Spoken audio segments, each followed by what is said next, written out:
Hello বন্ধুরা, আজ বলবো আদর্শ গল্প সংকলন থেকে আরেকটি নতুন গল্প, ধনীকে শিক্ষা। কোনো এক নগরে একজন খুব ধনী লোক বাস করত। সে প্রতিদিন খুব ভোরে উঠে নদীতে স্নান করে নিত্য ক্রিয়া কর্ম, পূজা পাঠ ইত্যাদি পালন করত। একদিন এক সাধু মহাপুরুষ ঘুরতে ঘুরতে ওই নদীর ঘাটে এসে বসেছিলেন। তখন সেই ধনী লোকটিও স্নান করতে ঘাটে এসেছে দেখে সাধু সম্ভাষণ করলেন, বড়বাবু, হরে কৃষ্ণ। সে কোনো সাড়া দিল না। সাধুজি ফের বললেন, বড়বাবু, হরে কৃষ্ণ। এরকম 2-3 বার বলার পরেও ভদ্রলোক মনে করল এ বোধহয় ভিখারি, ভিক্ষা চাইছে। সেজন্য বলে ওঠে, যা যা, চল এখান থেকে। সাধু দেখলেন এর অহংকার খুব বেড়ে গেছে। ভগবানের নাম করতে পর্যন্ত গায়ে বাজে। আমি তো ভগবানের নাম করছি, আর এ লোকটা বলছে যা যা, আমাকে তাড়িয়ে দিচ্ছে। ধনীদের এরকম অহংকার থাকে। তারা ভাবে সকলেই প্রার্থী, যদি কিছু চেয়ে বসে। সেজন্য ধনীরা সবাইকে ভয়ে এড়িয়ে যায়।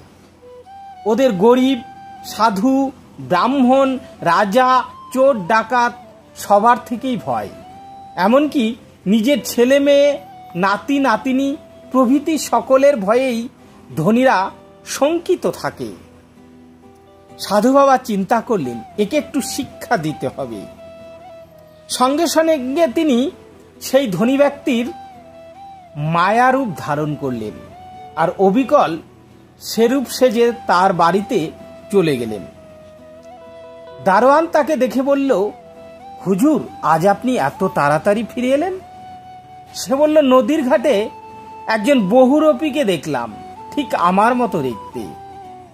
আমি ভাবলাম লোকটা যদি বাড়িতে এসে কোনো ঝামেলা করে, তাই তাড়াতাড়ি চলে এলাম। তুই সতর্ক হয়ে থাকিস, বহুরূপী বাড়িতে এলে ঢুকতে দিবি না। বড়লোকটি যেমন প্রতিদিন বাড়ি ফিরে নিত্যকর্ম পালন করে, বাবাজি সেরকম ভাবে জপ ধ্যান আদি করতে লাগলেন।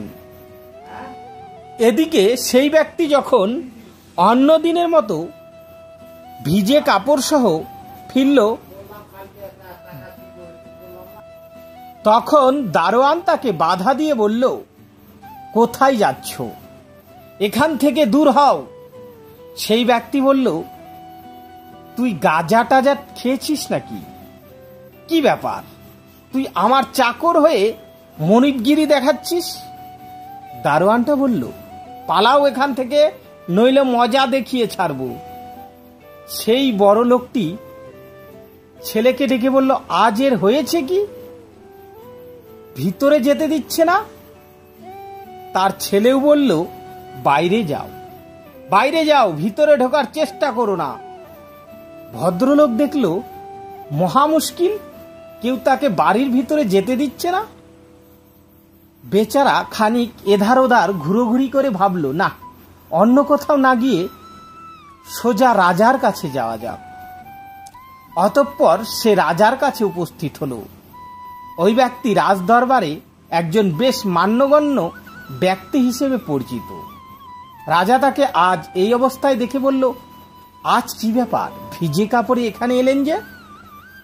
সেই ব্যক্তিটি তখন বলল, আর কি মহারাজ, বহুরূপী সেজে একজন আমার ঘরে ঢুকে পড়েছে আর আমাকে তাড়িয়ে দিচ্ছে। একথা শুনে রাজা অবাক হলেন। তিনি তার লোকজনদের বললেন, গিয়ে দেখ তো কি ব্যাপার। রাজার পেয়াদারা তার বাড়িতে গেল। বাড়ির লোকজন তাদের বলল, ওই লোকটা সত্যি সত্যি নকল বহুরূপী। আমাদের মনিব তো ঘরেই রয়েছেন। রাজাকে গিয়ে তারা বলল, সে তো ঘরে সশরীরে বিরাজ করছে। রাজা বললেন, তাকে ডেকে আন।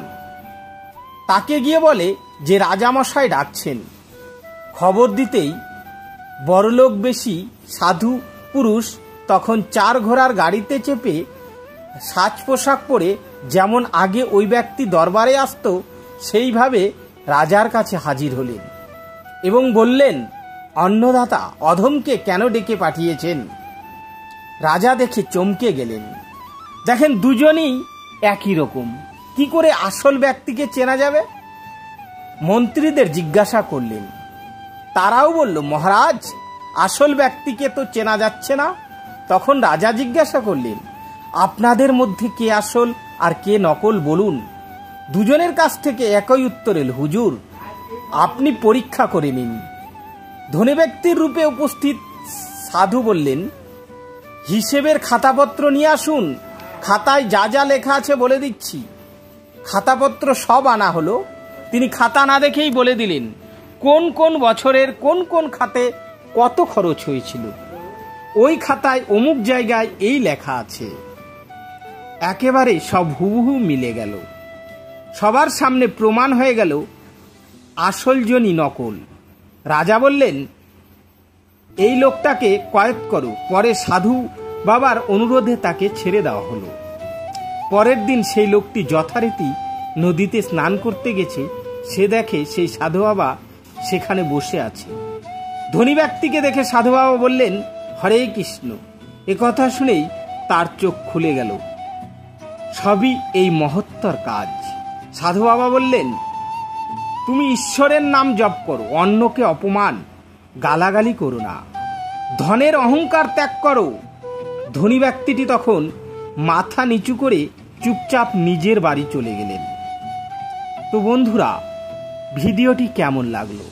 যদি ভালো লেগে থাকে লাইক, শেয়ার ও কমেন্ট করতে ভুলবেন না। আর এই চ্যানেলে যারা নতুন তারা চ্যানেলটিকে সাবস্ক্রাইব করে সঙ্গে থাকবে নতুন নতুন ভিডিও পাওয়ার জন্য। ধন্যবাদ সবাইকে। আজকের মতো এ পর্যন্তই।